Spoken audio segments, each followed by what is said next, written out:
Bom, gente, sejam todos bem-vindos a mais uma aula aqui do meu curso, tá? Na aula de hoje eu vou começar com um tema importante para aqueles que não sabem, é código de cor. Os que já sabem e têm conhecimento disso e achar que é uma coisa desnecessária, pode dar um avanço no play para ir num ponto mais além do vídeo, né? Mas aqueles que não sabem, é fundamental ter esse conhecimento, tá? Então eu vou explicar código de cores para vocês. Eu elaborei aqui uma tabela para ficar um pouco mais organizado, tá? No qual eu botei todas as cores na ordem dos valores e aqui são os números de anéis, ou seja, o primeiro anel, o segundo anel, o terceiro anel. Seria isso aqui, primeiro anel, segundo anel, terceiro anel, quarto anel, por assim adiante. E notem que cada cor tem um valor. O preto vale 0, o marrom vale 1, o vermelho vale 2, o laranja vale 3. Cada cor tem o seu respectivo valor. Se tiver, por exemplo, alguma dessas cores no primeiro anel, ela vai valer o que tá marcando aqui. Se alguma dessas cores estiver no segundo anel, vai valer o que está marcando aqui. Agora, se alguma dessas cores estiver no terceiro anel, vai valer um número de 0 correspondente ao valor da cor. Ou seja, o laranja, por exemplo, vale 3. Se ele estiver no terceiro anel, laranja aqui no terceiro anel, por exemplo, vai ser 3 zeros. 3 zeros porque vale 3. Se o voo azul, por exemplo, estiver na terceira fileira, ele vale 6, então vai ser 6 zeros. É isso que quer dizer essa terceira coluna aqui, que é o número de zeros do valor da cor. Essa outra parte aqui são os erros. O que é erro? O resistor nunca consegue ter o valor preciso, porque imagine vocês, a indústria faz 1 milhão de resistores de uma só vez, do mesmo valor. Claro que vai ter uma diferença de um valor para o outro, então ele tem que ter uma margem de erro aceitável. E por isso inventaram essas cores aqui para código de erro, ou seja, o dourado quer dizer que aquele valor que você comprou do resistor, ele pode ter um erro de 5% por valor a mais ou valor a menos. Por exemplo, vocês compraram um resistor de 100 ohms, quer dizer que ele pode ter 105 ohms ou 95 ohms. 95 quer dizer 95, 96, 97, 98, 99, 100, 101, 102, 103, 104, 105. Qualquer um desses valores que você medir no multiteste, quer dizer que ele tem 100 ohms, está dentro da margem de erro, de 5%. Se tiver a cor prata, aí são 10% de erro, já é um resistor com bastante erro. E sem cor nenhum, o erro é de 20%, é uma porcaria de resistor, já nem existe mais isso, tá? Ninguém mais trabalha sem cor. O prata também já está praticamente abolido, porque hoje a indústria consegue mais precisão. O que mais comum é o dourado, que vocês vão encontrar. Existe também o de precisão de 1%, eu vou chegar nessa parte. Então o erro mais comum é 5% de erro, de precisão. Agora eu bolei aqui um esqueminha para explicar, para que vocês possam entender isso. Vamos supor que vocês têm um resistor e no primeiro anel, um resistor de 5% de erro, que aqui seja dourado, tá? No primeiro anel vocês encontram a cor marrom. Então se é marrom, vai anotando o valor dele para você conseguir saber qual é. Então o marrom está aqui, vale 1. Então é 1. Aí no segundo anel vocês encontraram preto. Preto no segundo anel é 0. Então é 0. Aí no terceiro anel encontraram laranja. Laranja no terceiro anel é o número de 0. São 3 zeros. Então você vai botar aqui 3 zeros. 1, 2, 3. Ou seja, esse resistor tem 10 mil ohms. Ou 10K, que é o valor dele, 10 mil ohms ou 10K, é um resistor de 10K, com essas cores que está aqui. E esse D aqui no quarto anel é o dourado. Dourado é 5%, quer dizer que ele tem 5% de erro, é a tolerância dele. Agora vamos nesse outro exemplo aqui que eu preparei. Vamos supor que no primeiro vocês encontrem marrom. Marrom é 1, então está aqui 1. Aí depois no segundo anel vocês é preto. No segundo anel. Então o segundo anel preto 0, é 0. No terceiro anel tá dourado. Agora isso é uma coisa interessante que vocês têm que levar em conta, não está anotado aqui. Isso é uma exceção. Quando no terceiro anel está dourado e não no quarto anel, aparece o dourado logo no terceiro, veja que não tem a opção de dourado no terceiro. Então apareceu o dourado no terceiro quer dizer o seguinte, que divide o valor que está até agora por 10. Ou seja, põe uma casa para cá, põe uma vírgula aqui. E o dourado no quarto anel, aí quer dizer que é 5%. Então isso aqui seria 1 ohm por 5%.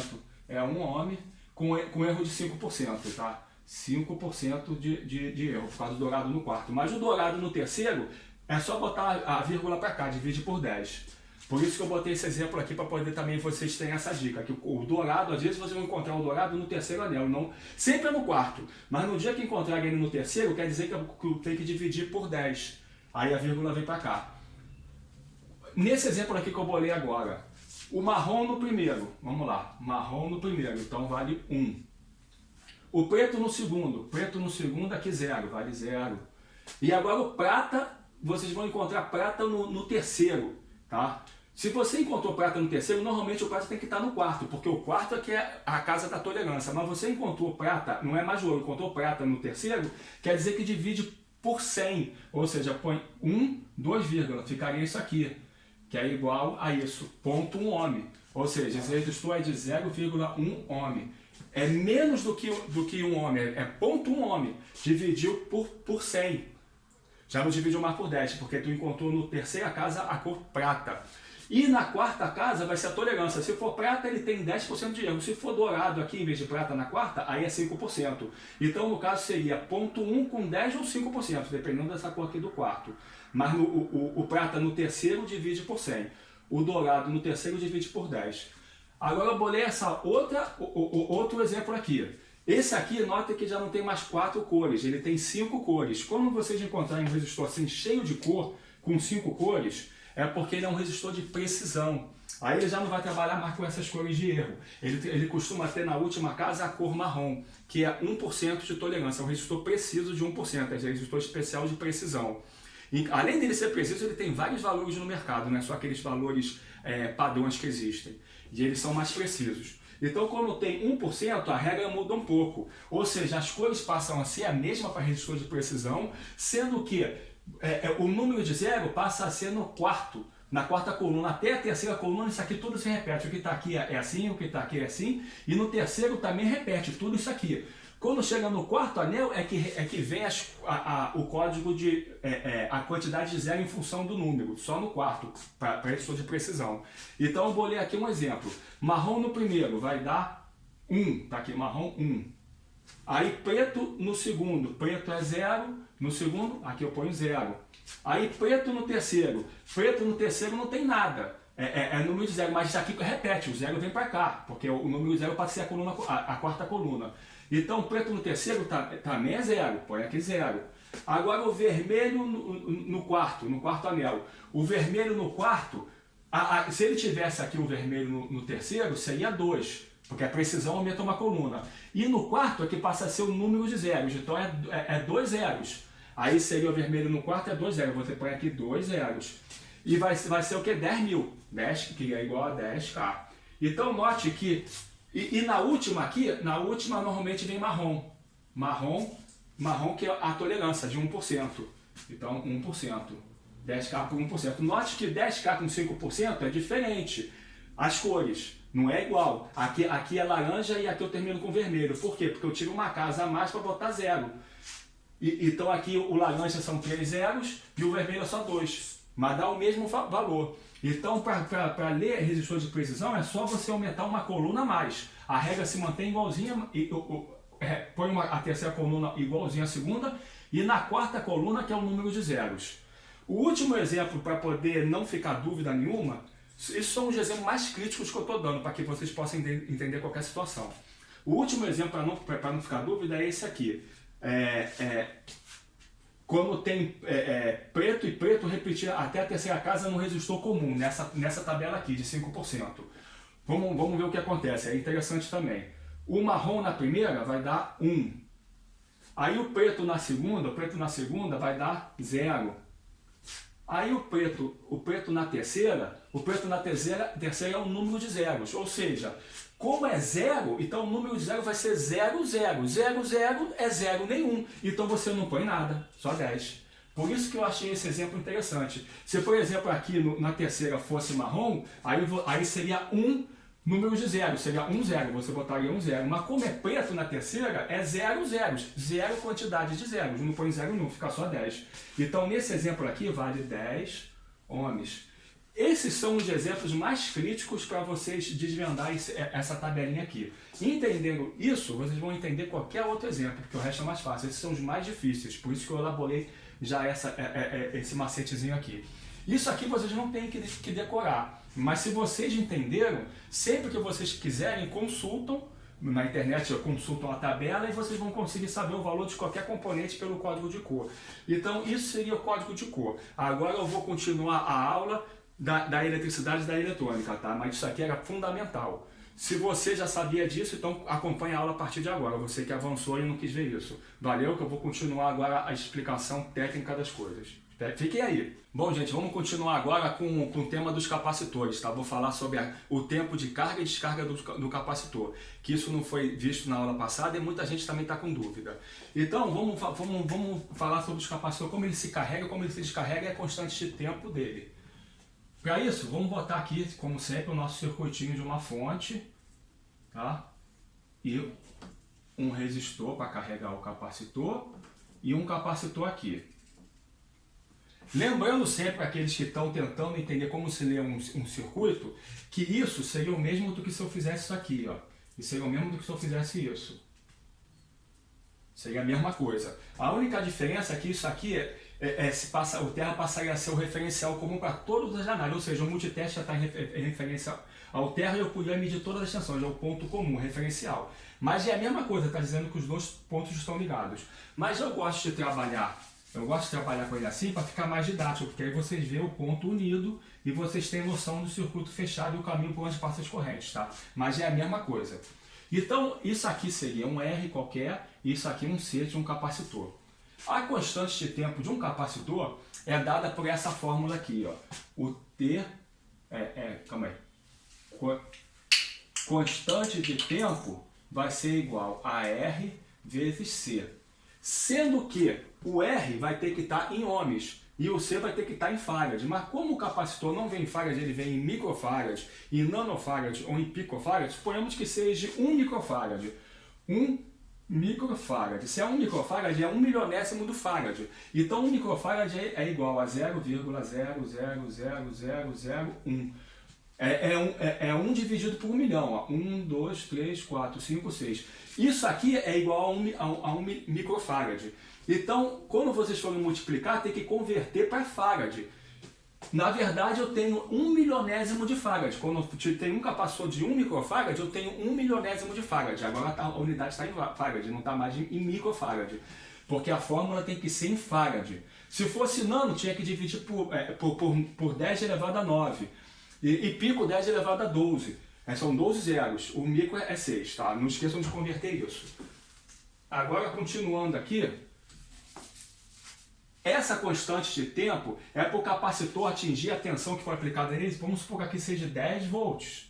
10 volts. Para esse capacitor adquirir essa tensão de 10 volts, essa constante de tempo é válida para 63% da carga. Ou seja, 63% seria 6,3 volts nesse exemplo aqui. Isso é uma constante de tempo para que o capacitor tenha 63% da carga. Se você quer saber a constante de tempo para ele atingir a carga total, aí na prática a gente multiplica isso por 5. Aí esse tempo todo multiplica por 5, ou seja, ele leva esse tempo para chegar a 63%. E os outros 37% que falta, que não é nada, isso aqui é para 63%. Os outros 37% que falta para ele atingir, aqui ele está com 6,3. Para ele chegar a 10, esse pouquinho que falta leva 5 vezes mais tempo do que todo esse tempo que ele levou para chegar a 63%. Por quê? Agora vocês vão entender por quê. Que o capacitor começa a carregar rápido, depois ele vai mais lento, mais lento. Eu vou explicar por quê. A curva vai ser o seguinte, aqui vamos botar o eixo cartesiano e isso aqui é 0. 0 volts, aqui seria o V máximo, nesse caso aqui 10 volts. Aí vamos supor que no momento inicial que eu liguei uma chave, aqui vou botar uma chave para carregar o resistor. No momento que eu fecho essa chave, eu joguei esses 10 volts aqui, apareceu 10 volts aqui. No momento 0 apareceu 10 volts aqui, mas no capacitor estava com 0 volts. Então o capacitor está aqui com 0 volts. Aí eu fechei no momento 0, pela constante de tempo ele começa a se carregar. Aí ele vai carregando rapidamente, vai subindo rapidamente. Quando aqui tiver, por exemplo, com 2 volts, já não está mais com 0, está com 2 volts, a soma das tensões tem que dar a tensão da fonte. Se aqui eu estou com 2, aqui eu tenho que ter 8 volts. Porque 2 com 8 dá 10. Então no meu resistor eu só tenho 8 volts agora, que é para chegar aos 10. porque o capacitor já está com 2. Se eu estou com 8 volts, já não estou mais com 10 no resistor, pela fórmula daqui, a tensão aqui diminuiu, então o I diminui, começa a ter menos corrente de entrada aqui. Então o capacitor vai carregando mais lentamente, ele vai mais lentamente. Aí o capacitor carregou, chegou a 5 volts. 5 volts. Se eu tenho 5 volts aqui agora, para chegar aos mesmos 10, eu tenho que ter agora no resistor 5 volts também. Eu tenho que ter agora 5 volts no resistor. Porque 5 com 5 dá 10. Então no resistor agora, quando o capacitor chegou a meia carga, também está com meia tensão, 5 volts. Então agora a corrente aqui é muito menor. O capacitor começa a carregar mais lento.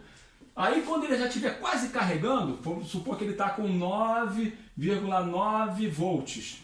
9,9 volts, então aqui no resistor só me sobrou 0,1 volts.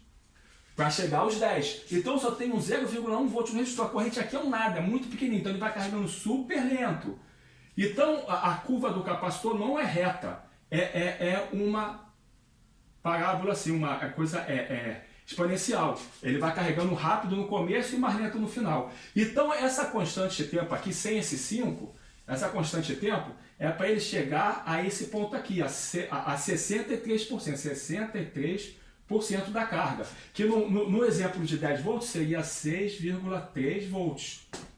Para ele atingir 6,3 volts, eu tenho essa fórmula aqui da constante de tempo. E para ele se carregar totalmente, teoricamente, na prática, a gente multiplica por 5, ou seja, vai dar um tempo muito maior para ele chegar até os 10 volts, do que teve para ele chegar a 63%. Porque ele sobe assim devagar. E se ele for descarregar, agora eu ponho aqui um resistor para descarregar. Agora ele já está carregado com 10 volts, vamos supor que ele já carregou com 10 volts. Carregou com 10 volts, a chave aqui eu abri, já não tenho mais nada aqui, mas fechei agora a chave aqui para descarregar ele. Se ele está com 10 volts, todos os 10 volts aparece um resistor, tem uma alta corrente aqui para descarregar ele, e o capacitor começa a cair rapidamente. Aí depois, quando ele está descarregando, já está com 2 volts só aqui, é pouca corrente, então ele vai descarregando mais lento, mais lento. Então note que a curva do capacitor de carga e descarga passa a ser essa aqui, ó, que eu vou desenhar para vocês. A curva de capacitor passa a ser essa, para carga e essa para descarga. Aí para carga, calma, vou botar um espaço maior para fazer mais mão aqui. Carga e descarga. Aí carga e descarga.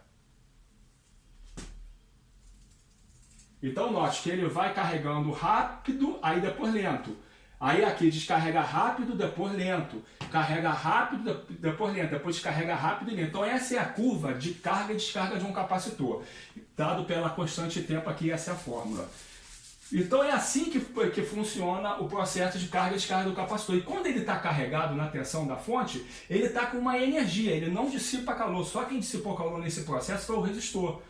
Quando já carregou totalmente, não tem mais corrente, o resistor já para de esquentar. E a carga toda está no capacitor. Ele passa a ser uma bateria, passa a ser uma fonte. Tá? E aí essa energia pode ser usada para descarregar.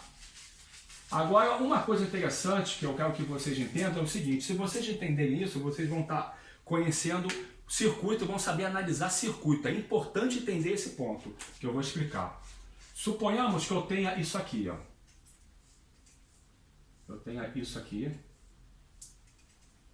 E aqui eu tenha 5 ohms e 5 ohms. E apliquei 10 volts em cima disso. Se eu tenho 10 volts aqui, eu calculo aqui a corrente. Eu tenho a corrente aqui, dada por essa fórmula aqui, 10 volts sobre 5 mais 5 dá 10 ohms aqui. Dividido por 10 vai dar 1 ampere. Eu tenho 1 ampere aqui. Se eu tenho 1 ampere passando por aqui, agora eu sei a tensão nesse e nesse.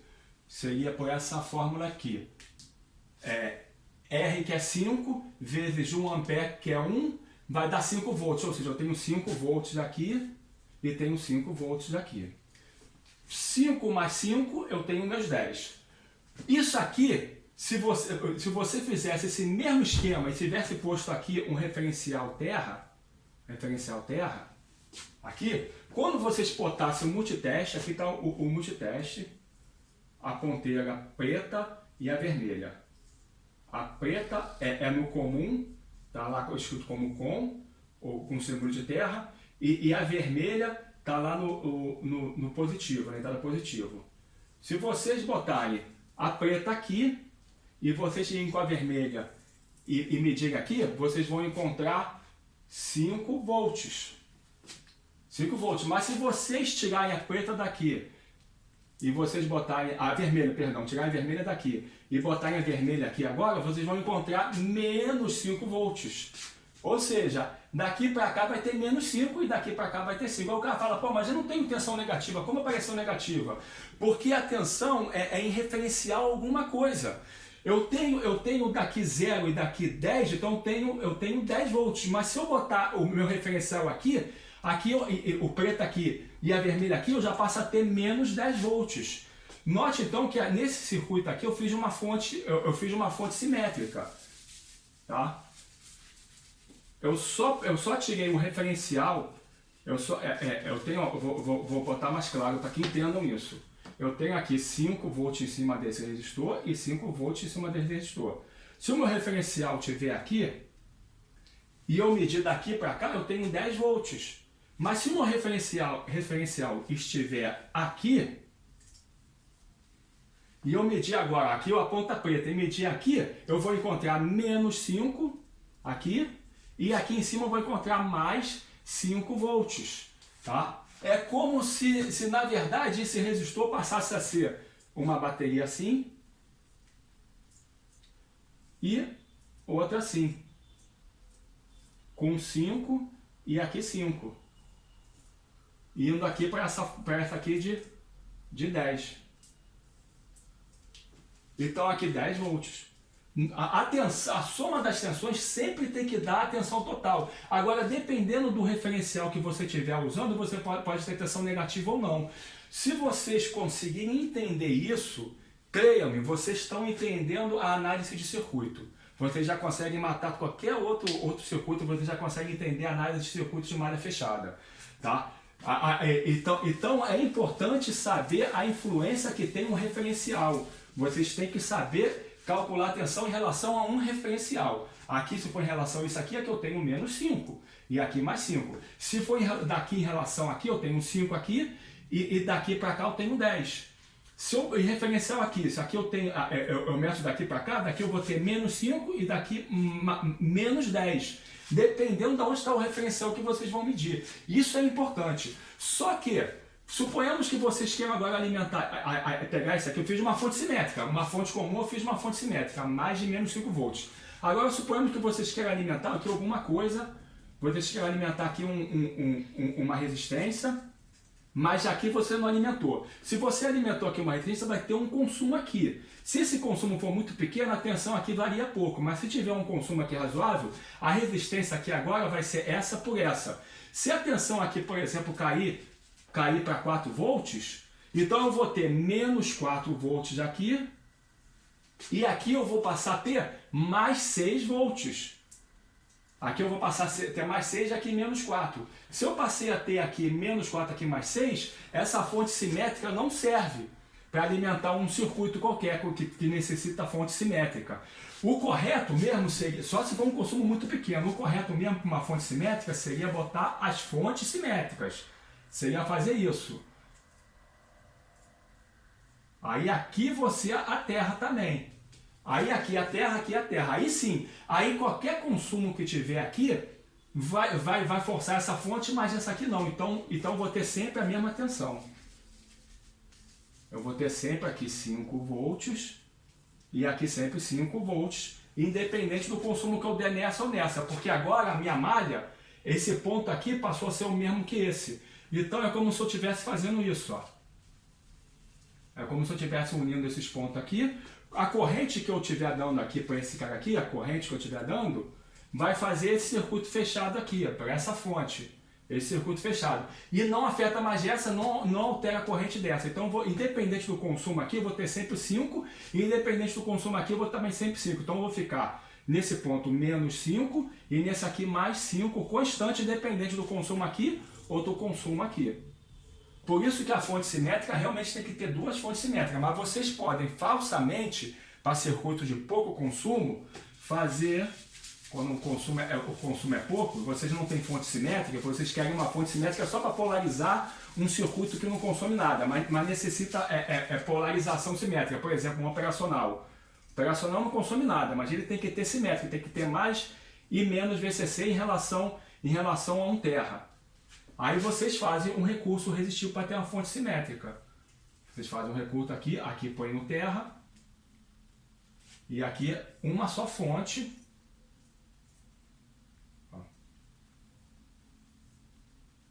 Uma só fonte aqui, alimentando, e aí vocês vão ter menos 5 e mais 5 volts. Porque o consumo é pequeno, não vai alterar muito a tensão aqui em relação à outra, e vice-versa. Aí vocês podem alimentar simetricamente aqui, vocês passam a ter uma tensão simétrica para alimentar um operacional a partir de uma única fonte, mas desde que o consumo seja pequeno. Ou seja, a corrente daqui tem que ser pelo menos 10 vezes menor do que a corrente de polarização do resistor, porque aí a variação que vai ter aqui vai ser irrisória, pequena. Se não for o caso, tiver muito consumo aqui, for um ciclo de potência, aí tem que ter mesmo uma fonte simétrica. Aí uma fonte simétrica para garantir que o consumo, e aqui é aterrado também, aí vocês passam a ter menos 5 e mais 5 por uma fonte simétrica. Aí sim, o consumo daqui é em função a essa fonte, o daqui em função a essa fonte. E não vai ser mais a tensão daqui alterar a tensão dali. Creiam-me, se vocês conseguirem compreender isso, vocês já deram um grande passo no conhecimento geral de circuitos. Isso aqui, quem sabe isso sabe ler qualquer circuito. Aí daqui para frente vocês vão ter que conhecer só os componentes de como eles funcionam. A propriedade do diodo, do transistor, só saber como que cada componente funciona. Mas vai ser sempre isso, analisar circuito, analisar corrente, malha fechada. Se vocês entenderem isso, vocês já sabem tudo. O resto é só saber cada função de cada componente, que eu vou ensinar no decorrer do curso. Como trabalha um diodo, o que ele faz, como ele funciona, um transistor, o que ele faz, como ele funciona. Aí vai ser só uma brincadeira de criança, se vocês entenderam isso. Isso é o fundamental para ser entendido. Eu vou sempre estar reforçando isso para que vocês tenham isso mesmo na veia, para que entendam. E a próxima aula que eu vou dar vai ser sobre bobinas, tá? Antes de chegar em componentes de eletrônico, também tem que falar sobre bobinas, tá? Porque aí eu termino a parte elétrica. E depois eu falo sobre diodo, transistor, essas coisas todas. Mas até aqui, se vocês conseguiram acompanhar, vocês já estão sabendo bastante.